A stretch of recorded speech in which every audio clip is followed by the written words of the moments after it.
মা, তোমার জন্য একটা গাড়ি কেনার নিয়ত করেছিলাম, তার কয়েকদিনের মধ্যেই পেয়ে গেলাম। অদ্ভুত না?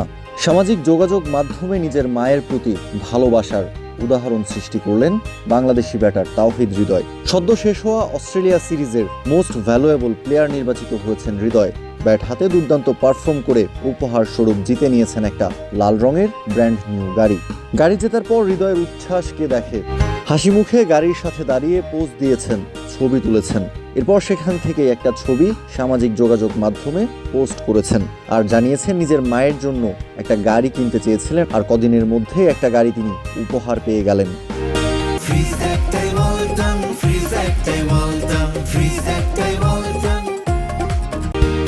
উপহার পাওয়া সেই গাড়ি নিয়ে হৃদয় টেস্ট ড্রাইভ দিয়েছেন মিরপুরের হোম অফ ক্রিকেটেই। স্টেডিয়ামের ভেতরই চালিয়েছেন নিজের গাড়িটা, নিজেই বসেছেন ড্রাইভিং সিটে। তার একেবারে পাশের সিটটাতে বসেছেন বাংলাদেশ জাতীয় দলের টেস্ট ফরম্যাটের ক্যাপ্টেন নাজমুল হোসেন শান্ত, আর ঠিক পেছনের সিটটাতে বসেছেন সৌম্য সরকার। সতীর্থদের নিয়েই আনন্দ ঘন এই মুহূর্তটা উপভোগ করেছেন হৃদয়।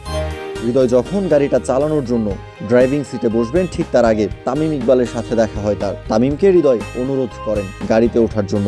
তামিমকে সাথে নিয়েই টেস্ট ড্রাইভটা করতে চান তিনি, কিন্তু হাতের ইশারায় তামিম জানিয়ে দেন, আমি আপাতত গাড়িতে উঠছি না, তুমি বরং তোমার সতীর্থদের নিয়ে গাড়িতে ওঠো। বাংলাদেশ ক্রিকেটের এখন যে কজন নিয়মিত পারফর্মার আছেন, তাওহিদ হৃদয় তাদের মধ্যে অন্যতম।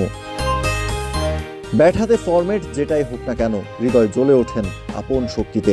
যখনই বাংলাদেশের সবচেয়ে বেশি দরকার হয় তাকে, তখনই ব্যাট হাতে আলো ছড়াতে জানেন বগুড়ার এই ছেলে। হৃদয়ের পারফরমেন্স যত ভালোই হোক না কেন, বরাবরই দেখা যায় মাটিতে পা রেখে চলতেই সবচাইতে বেশি পছন্দ করেন তিনি। তাই তো লাল রঙের এই বিশেষ গাড়িটা উপহার পাওয়ার পর হৃদয় জানালেন এই গাড়িটা তার মায়ের জন্যই।